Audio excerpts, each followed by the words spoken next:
pikuk yang sangat luar biasa. Yang sangat luar biasa. Maka ketika itu syafaat pertama Nabi SAW adalah Nabi mohon pada Allah untuk menyegerakan timbangan amalan. Jadi maksudnya fasa kedua adalah timbangan amalan. Semua orang akan ditimbang amalan dia. Baik dan buruk itu akan ditimbang amalan. Semua orang akan ditimbang amalan dia. Itu fasa yang kedua.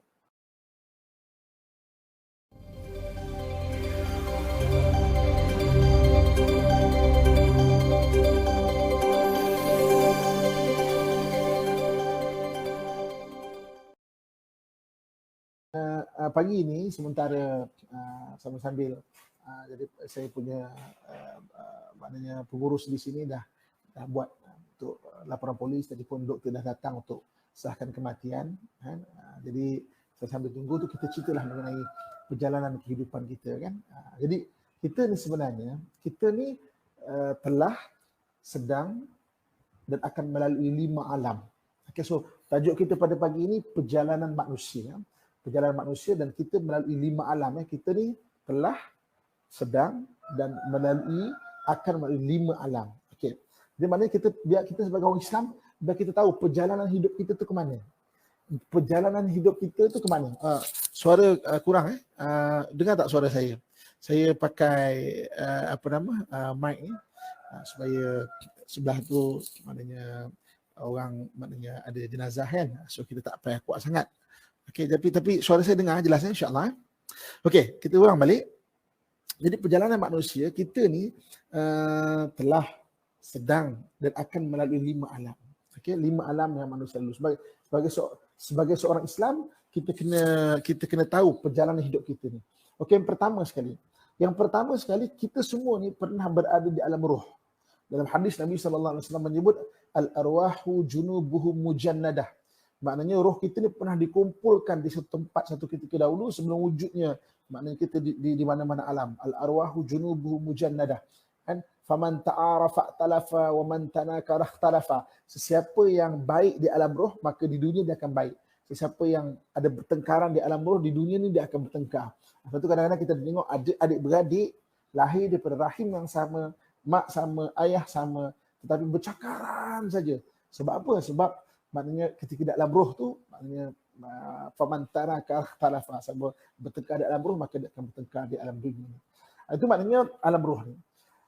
Jadi alam roh ini wujud sebelum lagi ada maknanya alam kita manusia kan.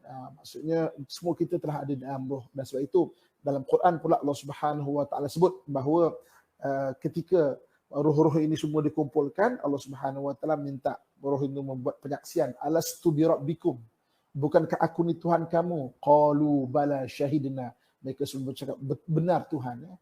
Kami menyaksikan engkau adalah Allah Subhanahu wa taala. Sebab itu bila kita berada di muka bumi ini, kita memang tercari-cari siapakah Allah Subhanahu wa taala yang kita pernah menyaksikan bahawa mana qalu bala syahidna, kami menyaksikan bahawa Allah itu adalah pencipta kami. Okey. Kemudian setelah berada di alam roh, maka kita berpindah ke alam yang kedua. Apa alam kedua? Alam kedua itu alam rahim. Alam rahim. Alam rahim mak kita duduk di alam rahim. Jadi maknanya sebelum roh-roh ini diambil dan ditiupkan di alam rahim, maka ketika itu malaikat menunjukkan seluruh jalan hidup kita. Jalan hidup kita, seluruh jalan kehidupan kita ni ditunjukkan. Macam mana caranya tidak dijelaskan dalam hadis. Mungkin macam TV lah mungkin mana gambaran macam gitu kan. Maka kita setuju ataupun tidak. Kalau ketika itu kita kata, tak best lah hidup ni kan. Ini macam hidup tak best lah. Maka kita tidak akan dilahirkan gugur ataupun lahir-lahir selang beberapa ketika meninggal. Kalau waktu tu kita kata macam kita ni. Kenapa kita tidak ingat di alam roh kita? Kita tak boleh ingat sebab mengingat di zaman dunia ni adalah dengan akal. Tapi kita boleh rasa. Kita boleh rasa. Maknanya ingat itu dengan akal. Akal tak wujud lagi waktu tu. Akal tak wujud lagi. Okey, balik perkongsian kita. Jadi, ketika di alam rahim dibentangkan semua. Setuju tak setuju? Dan kalau kita kata, ya Tuhan aku setuju, maka jadilah kita pada hari ini, dan maknanya perjalanan kita hidup ni. Dan dipaparkan kepada kita, ada benda yang kita tak ada pilihan. Contoh kematian, tak ada pilihan. Ada benda yang ada pilihan. Wa ja'alnakum najdain, kami jadikan kamu dua jalan, ada pilihan. Kamu nak buat baik ataupun buat buruk, maknanya buat benda buruk. Ada pilihan, ada yang tak ada pilihan. Ibaratnya di tangan. Setuju tak? Setuju. Kalau setuju, maka dilahirkan kita. Kan? Sebab itu, kita pada hari ini berlaku satu benda. Kenapa Islam mengajarkan kepada kita untuk kita redha? Sebab keredaan akan membawa kepada ketenangan. So, roh kita dah bersetuju. Tapi kalau akal kita tak setuju, hati kita mendongkol, maka kita tak akan tenang.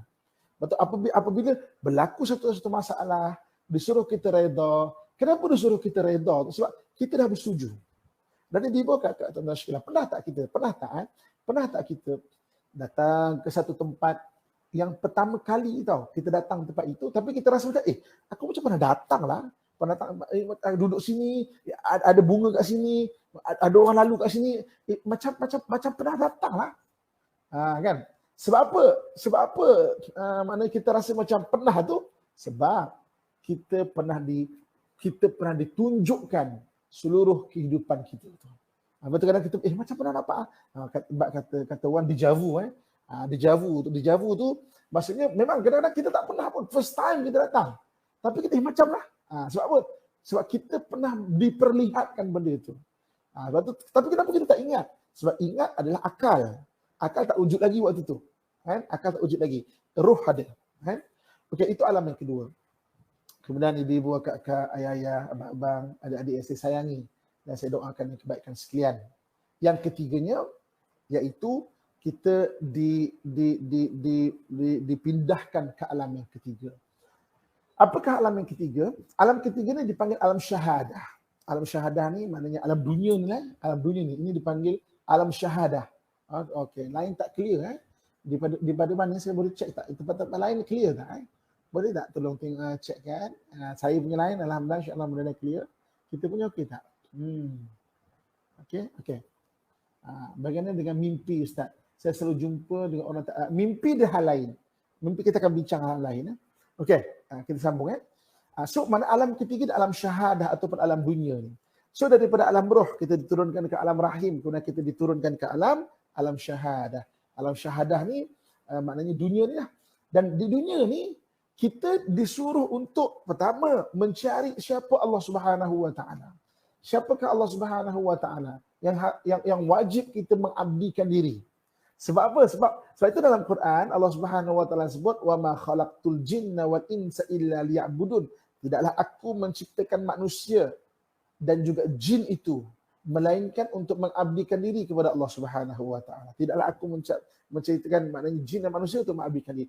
Jadi tugas kita yang pertama adalah untuk di dunia alam ketiga ni adalah untuk kita mencari Allah Subhanahu Wa Taala bagi kita mengabdikan diri kepada Allah Subhanahu Wa Taala.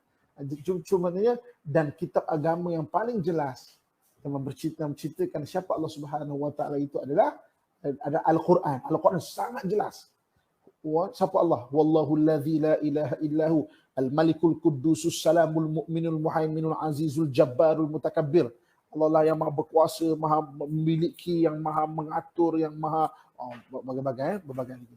Jadi maknanya siapa Allah Subhanahu Wa Taala. Jadi kemudian berada di alam dunia ni, kita kenapa kita berada di alam dunia ni? Yang keduanya untuk menjadi khalifah di muka bumi. Kita kena bangunkan muka bumi ini.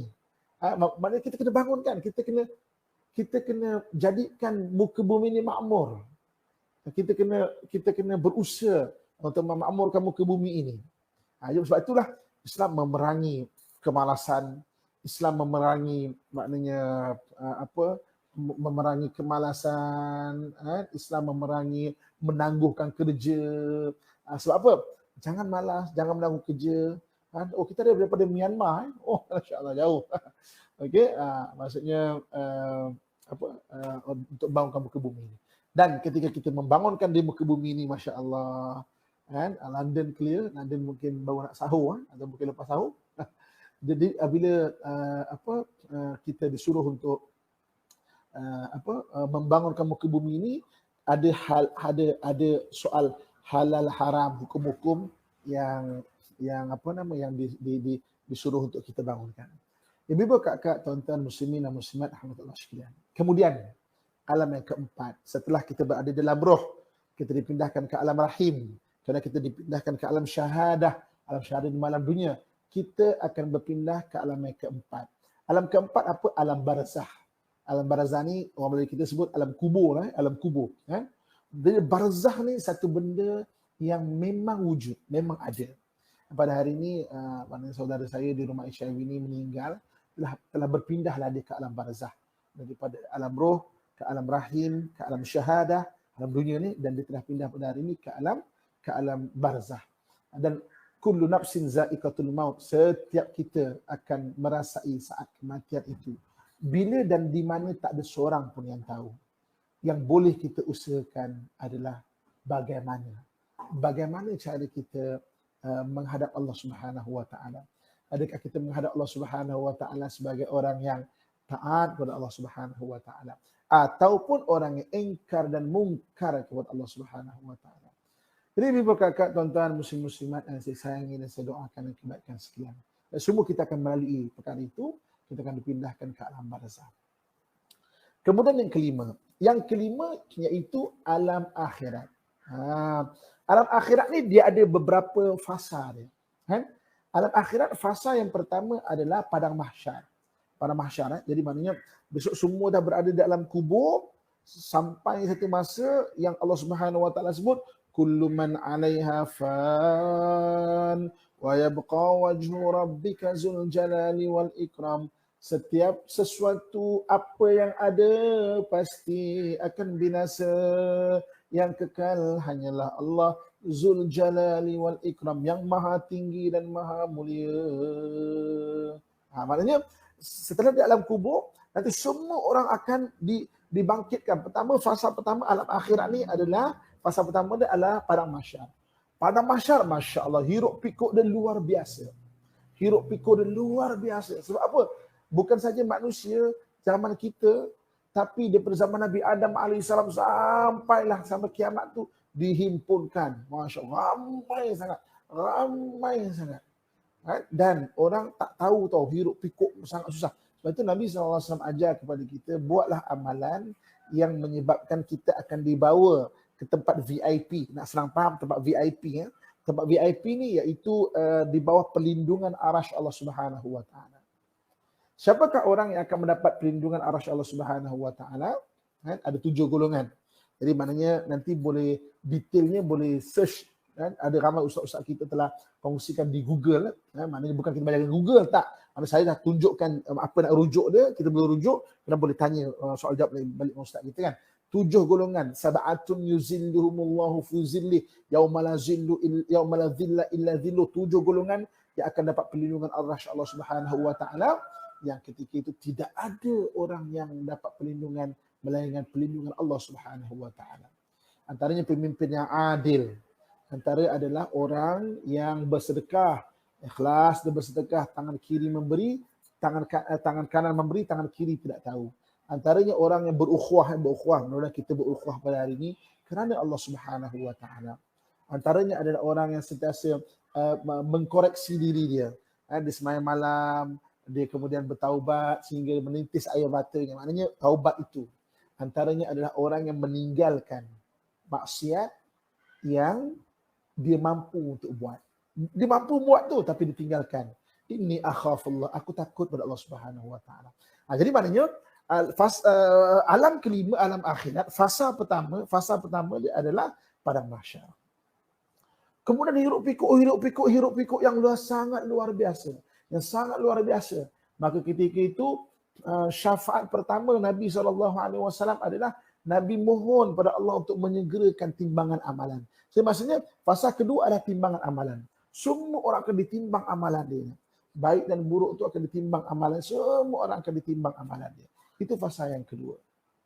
Semua kita akan melalui yang demikian. Kemudian ditimbang amalan.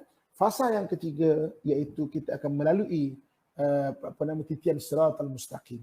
Kita akan melalui titian siratal mustaqim, maknanya perjalanan mana titian siratal mustaqim. Dan yang fasa yang keempatnya iaitu sama ada seorang tidak anugerahkan syurga ataupun sebaliknya. Nauzubillah min zalik. Ini je. Ini 5 alam dan kita sebagai orang Islam kita kena jelas tujuan hidup kita kena jelas.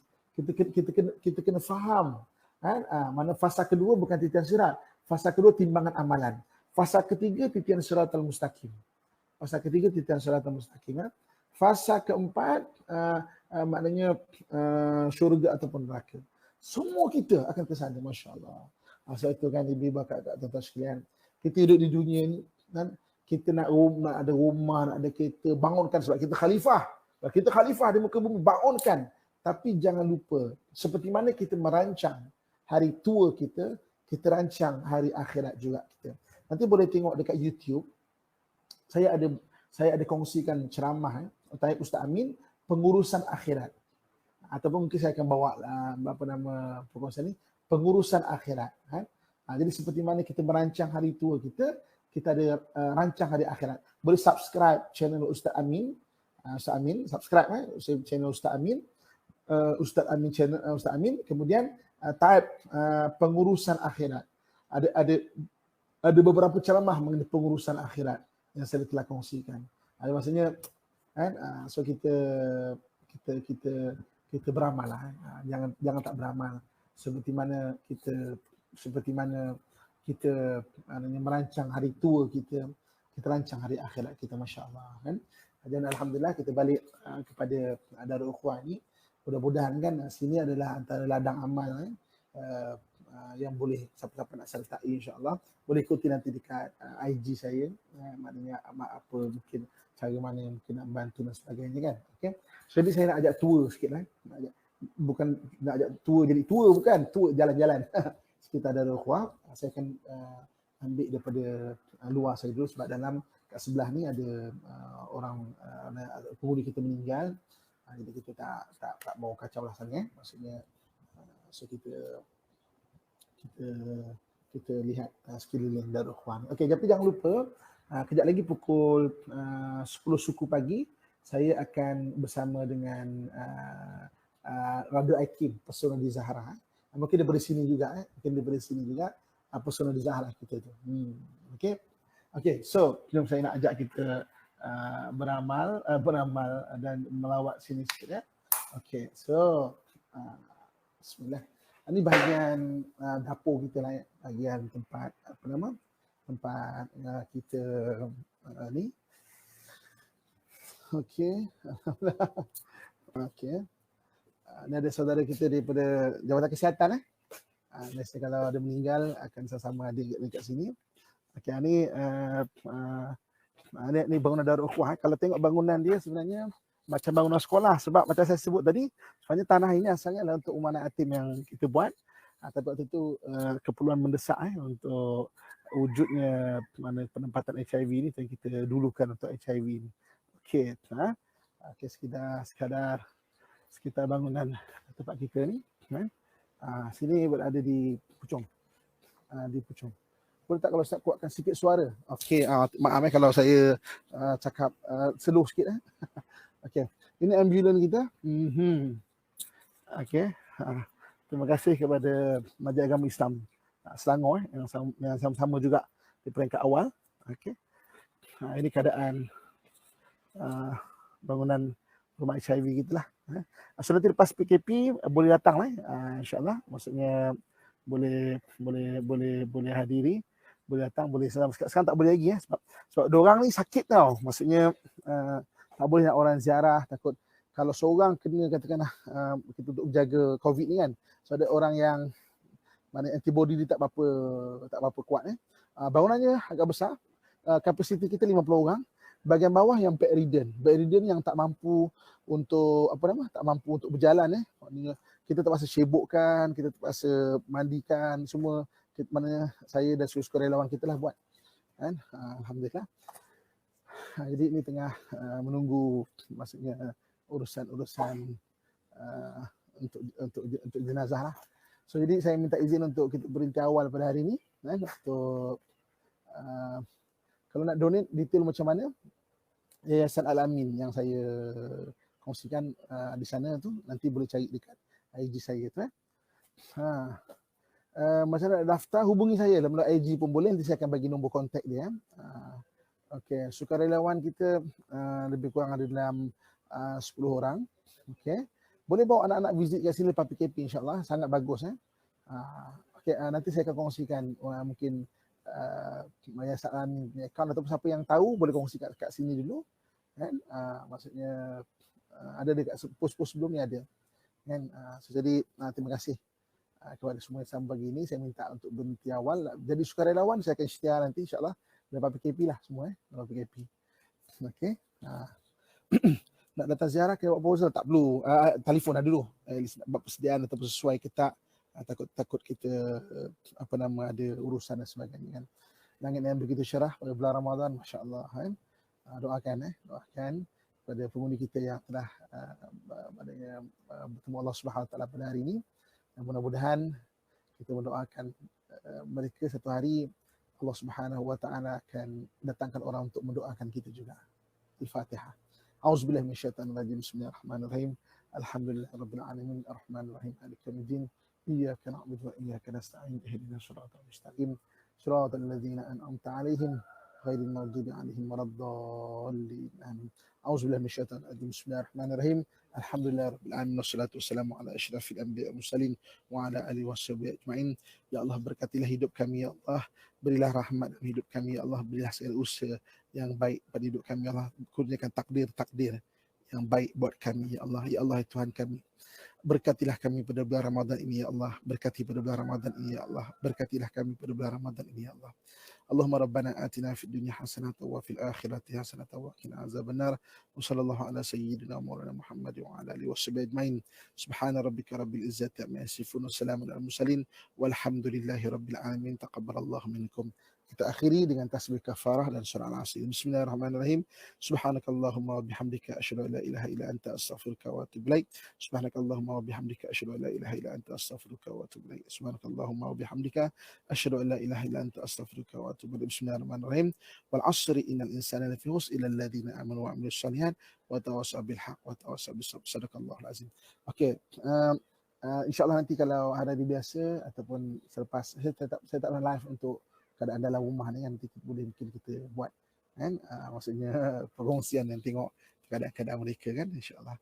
Okay, terima kasih banyak. Jumpa malam ini pukul 10 malam seperti biasa kuliah kita insyaAllah. Dan kejap lagi IKIM pukul 10 suku pagi insyaAllah. Kat IKIM 10 suku pagi, dan Allah beri kebaikan insyaAllah. Okay, sekian. Assalamualaikum warahmatullahi wabarakatuh.